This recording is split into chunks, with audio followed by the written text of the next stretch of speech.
오늘 누가복음 13장 말씀 중에 10절에서 17절까지의 내용을 가지고 이 아침에 함께 살펴보고 기도하는 시간을 갖고자 합니다. 그러기 전에 먼저 이 13장 전체적인 구조를 한번 생각해 볼 필요가 있는데요. 이게 한눈에 들어오지 않습니다. 양이 꽤 길어요. 35절의 말씀으로 구성되어 있고 크게 세 부분으로 나눌 수가 있습니다. 1절부터 9절까지, 그리고 10절에서 21절까지, 22절에서 35절까지 이런 식으로 이제 나눌 수 있고요. 그 처음에 시작을 보면 13장 1절을 보면 두어 사람이 와서 예수님께 말하는 것으로 이야기가 시작되고요. 마지막 그 이제 단락에 해당하는 31절도 보게 되면 사람들이 와서 예수님께 예루살렘에서 나가시라고, 헤롯이 잡으러 왔다고 이제 말을 하는 그런 장면으로 시작이 됩니다. 그러니까 예수님이 지금 이 주변에 있는 사람들, 예수님의 뭐 제자들이라고 할 수도 있고요, 그냥 유대인들이라고 할 수도 있고요. 그러니까 예수님 주변에 있는 사람들과 지금 소통을 하시면서 그 안에서 가르침을 베푸시는 거예요. 근데 그 가르침의 핵심이 뭐냐면 구원에 관련된 겁니다. 그래서 맨 첫 이야기에 나오는 사람들이 와서 예수님께 해줬던 얘기가 뭐냐면, 어떤 사람이 빌라도가 어떤 갈릴리 사람들의 피를 제물에 섞었다더라. 그러니까 이게 굉장히 좀 안 좋은 일이 일어났다더라. 그러니까 큰 저주를 받았다더라. 뭐 이런 식의 이야기입니다. 그 얘기를 듣고 예수님이 이제 그 사람들이 더 특별히 죄가 있어서 그런 게 아니라 회개하지 않으면 똑같다. 사람이 망할 수밖에 없다. 죽을 수밖에 없다. 그러면서 이제 뭐 자연재해에 의해서 죽은 사람들이 그럼 죄가 더 많아서 그런 거냐? 그 최근에 이제 큰 슬픈 일이 일어났잖아요. 그 튀르키예, 시리아 이런 쪽에. 그럼 그 사람들이 우리나라 사람들보다 더 죄가 많아서 그런 거냐? 아니라는 거죠.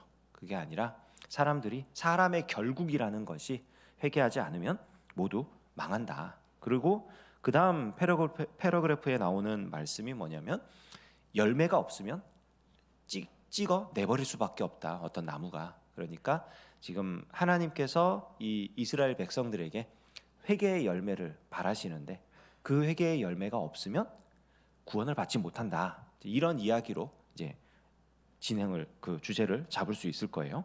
그리고 이제 오늘 좀 중점적으로 살펴볼 어떤 한 여인을 고치시는 사건이 나오고, 이 사건 직후에 예수님께서 이 하나님 나라에 대한 비유를 말씀해 주십니다. 겨자씨 한 알같이. 그래서 하나님 나라가 시작되기만 하면 무럭무럭 자라게 된다. 이런 말씀을 해주시고, 그리고 이제 또 예수님께서 다니시면서 그 가르치시는데, 그때에 이 구원받을 자가 많지 않다. 그러니까 좁은 문으로 들어가라. 그러니까 사람들이 와서 주여 주여 하지만 실제로 구원받는 사람은 그렇게 많지 않다.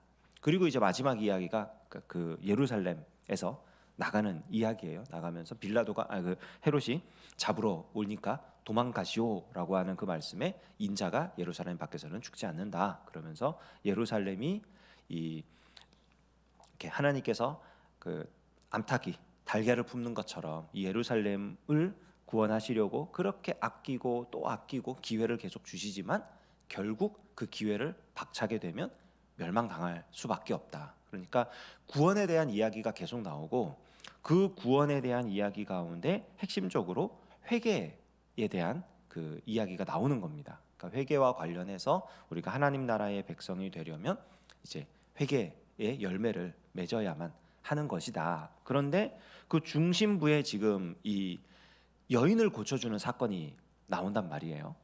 근데 이 여인은요, 아무것도 못하는 여인입니다.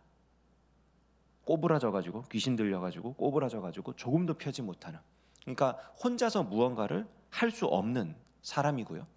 이 사람이 스스로 회개를 했다거나 스스로 자기의 어떤 모습을 돌이켜서 구원을 쟁취해내는 모습은 전혀 나오지 않아요. 그저 예수님께서 이 여인을 보시고 불러서 내가 내 병에서 놓였다, 묶인 거에서 풀렸다, 이렇게 말씀을 해주십니다. 그리고 이 여인이 병이 낫는 거예요. 정상적으로 생활할 수 있게 되었습니다. 근데 그 모습을 보고 이 바리새인들이, 서기관들이 이 회당장이 예수님을 이제 비방하기 시작하는 거예요. 비난하기 시작하는 거예요. 이유는 뭐냐? 왜 하필이면 안식일 날 이런 일을 하냐라는 겁니다. 그러니까 안식일을 지켜야 하는데 안식일을 지키지 않고 이상한 지금 사수를 펼친다. 그러니까 안식일을 어기니까 나쁜 사람인 건데 하나님의 백성이 아닌 건데 근데 이상하게 사람을 고쳐주고 살리고 이런 일을 한단 말이에요. 그러니까 이 사람은 아주 나쁜 사람, 대놓고 나쁜 사람이라고 말할 수는 없으니까 안식일 말고 다른 날 고치시오. 이렇게 돌려서 말하는 거예요. 근데 이 말씀을 듣고 이제 예수님께서 안식일이 뭐 하는 날인지를 가르쳐 주시는 겁니다. 안식일이 뭐 하는 날인지. 이 안식일이 제정된 게 이제 구약 시대잖아요. 하나님께서 이스라엘을 애굽에서 구원해 내시고 율법을 주시면서 이 하나님의 백성, 율법의 백성이라는 것을 증명하는 표시로 안식일을 주시는 건데 안식일의 근거는 크게 두 가지예요. 하나는 하나님께서 창조주가 되시기 때문에 안식일을 지켜야 하는 거고요. 하나님께서 6일간 창조하시고 7일째에 안식하셨기 때문에 그 하나님을 믿는 하나님의 백성은 안식을 누리는 게 마땅합니다. 그러니까 이거는 쉼에 관련된 안식이 아니에요. 완성에 관련된 겁니다. 하나님께서 만드셨고 하나님께서 다 이루셨다. 그렇기 때문에 우리는 그 하나님을 전적으로 믿고 안식을 누리는 거예요. 이게 창조에 기반한 안식일 제정이고요. 또 하나는 이 안식일 규례는 구원과 관련해서 지켜야 하는 것입니다. 뭐냐면은 하나님께서 이스라엘 백성을 애굽에서 구원해 내셨죠. 압제에서 풀어 주셨죠. 노예로 매여 있던 자들을 자유인으로 만들어 주셨습니다. 그 사건을 기념하는 거예요. 그래서 하나님께서 구원하셨으니까 그 하나님의 백성은 구원자이신 하나님이 쉬어라, 안식을 누려라 했기 때문에 안식을 하는 겁니다. 이때의 안식은 사실은 창조에 기반한 안식의 명령보다 더 강력해요. 왜냐하면 이스라엘 백성과 그 이스라엘에 속한 모든 사람에게 다 해당되는 거거든요. 심지어는 이스라엘 사람들이 거느리고 있는 종과 노예들, 이런 사람들까지도 안식을 누리도록 해줘야 돼요. 나만 쉬는 게 아니라 내 밑에 있는 사람들, 심지어는 이스라엘인이 아닌 이방인 종들이라도 안식일에는 쉬게 만들어주는 게 맞는 겁니다. 왜냐하면 하나님께서, 구원하신 하나님께서 그렇게 하라고 하셨으니까. 너희도 종이었고 너희도 그렇게 압제 아래 살았는데 너희를 쉬도록 하기 위해 내가 너희를 구원해냈다. 그러니까 너희도 너희 밑에 있는 사람들 쉬게 만들어줘라. 어쨌든 이게 지금 안식일이란 말이에요. 근데 이 안식일 날 시간이 지나면서 이 종교 지도자들이 이 안식일을 잘 지킵니다. 겉으로 잘 지키는데 그 안에서 점점 정신을 잃어가는 거예요. 창조주 하나님을 믿는 그 중심, 구원자 하나님, 구속주 하나님을 믿는 그 중심, 이 중심이 옅어지기 시작합니다. 그리고 안식일이라고 하는 이 계명을 어떤 법도를 만들고 규례를 만들고 행동 양식을 만들어서 그 안식일을 그런 행동 양식으로 지켜내면 나는 구원받은 하나님의 백성이다. 하나님의 백성이 된다. 이런 식으로 생각이 바뀌어버리는 거예요. 그러니까 그 안에 하나님에 대한 믿음, 창조주 하나님, 구원자 하나님, 이 중심은 점점 옅어져 가는 겁니다. 그러니까 이 사람들이 예수님의 지적처럼 소나 나귀는 외양간에서 풀어가지고 꼴을 먹여요. 왜냐하면 그건 자기네 재산이거든요. 이 재산이 비리비리해져가지고 사라지면 안 되니까 그걸 먹여요. 그리고 규례와 법도로 만들어 놓습니다. 사람이 일하는 거 아니니까 소나 나귀는 자유롭게 풀어놓고 방목해서 먹이는 건 상관없다. 뭐 이런 식으로. 정확한 계명인지는 모르겠습니다만 제가 뭐 미드라시나 이런 미시나를 공부한 게 아니라서, 그러나 그런 식으로 자기들한테 유익한 거는 다 누리고 자기들한테 불리한 것, 내가 이날 이 일을 멈추면 안 되는데 하는 거는 일을 하게 하고, 이 일을 하면 나한테 손해가 되는 것 같은 거는 규정을 만들어가지고 이건 하면 안 되는 거다, 귀찮은 것 이런 거는 다 이런 식으로 만들어 놓은 거예요. 그러니까 사실은 안식일을 지키는 것처럼 보이는데 그 안에 창조주 하나님, 구원자 하나님을 믿는 믿음은 보이질 않는 거예요. 하나님과의 관계는 전혀 없이 그냥 계명만 준수하고 있는 겁니다. 예수님이 지적하시는 건 그거예요. 지금 이 여인이 18년 동안 아무것도 못하고 지금 매여 있는데, 진짜 구원자 하나님, 진짜 창조주 하나님이시라면은 이 여인을 어느 때가 되었든 자유롭게 해주시는 게 하나님의 역사 아니겠느냐. 근데 이 날이 안식일이든 아니든 그게 무슨 상관이라는 말이냐.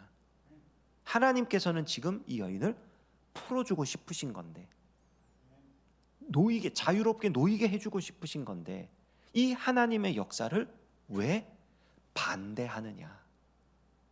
그러니까 예수님의 이 말씀을 듣고 모든 반대하는 자들은 부끄러워하고, 이 예수님의 말씀을 듣고 이 은혜를 경험한 자들, 아, 하나님이 정말 그런 분이시지, 하나님 우리의 창조주시고 하나님 우리의 구원자가 되시지 고백하는 자들은 기뻐할 수밖에 없는 거예요. 하나님의 일이 경험되어지는 거니까. 그러니까 이어서 나오는 말씀이 하나님의 나라에 대한 비유인 겁니다. 하나님의 나라가 심겨지면 아무도 막을 수 없는 거다. 그거는 점점 자라서 많은 가지를 풍성하게 메고 거기에 새들이 와서 깃들고, 그런 말씀을 해주시는 겁니다. 오늘 우리가 이 아침에 하나님의 나라, 하나님의 역사를 묵상하고 함께 기도하며 이 하루를 시작할 수 있으면 좋겠습니다. 우리가 여러 가지 계명을 만들고 규례를 만들고 어떤 종교적인 그런 행동들을 만드는 것 나쁘지 않은 일입니다. 그거는 왜냐하면 사람이 그 참 재미있는 게 뭐냐면요, 그 겉으로 드러나 보이는 어떤 행동들을 하잖아요. 그러면은 중심이 또 그 행동에 영향을 받아서 중심이 또 생겨요. 중심을 가지고 행동을 만드는 것도 중요한데, 행동을 통해서 또 중심을 이렇게 점검하는 것도 필요하거든요. 중요한 거는 우리가 이 중심을 지키는 게 정말 중요합니다. 창조주로서의 하나님, 구원자로서의 하나님, 그 하나님을 믿고 우리가 하고 있는 일들 가운데에 예수님께서 강조하시는 거는 이 13장 전체에서 강조하시는 거는 결과적으로는 회개의 열매거든요. 근데 회개의 열매라는 건 내가 뭘 해가지고 이렇게 뭐 어떤 참회를 하고 뭐 어떤 그런 그 회개의 겉모양을 보이는 그런 회개가 아니에요. 예수님이 말씀하시는 거는 정말 거듭나는 것이고 하나님의 은혜를 경험하는 것이고 그 은혜로 새로운 삶을 살아가는 것입니다. 우리가 오늘 하루도 이 하나님의 은혜를 경험하며 하나님께서 새롭게 하시는 일들을 또 경험하며 그 은혜 가운데에 진정한 회개의 열매, 구원의 은혜를 경험하고 살아가는 우리 모두가 될 수 있기를 주님의 이름으로 축원합니다. 기도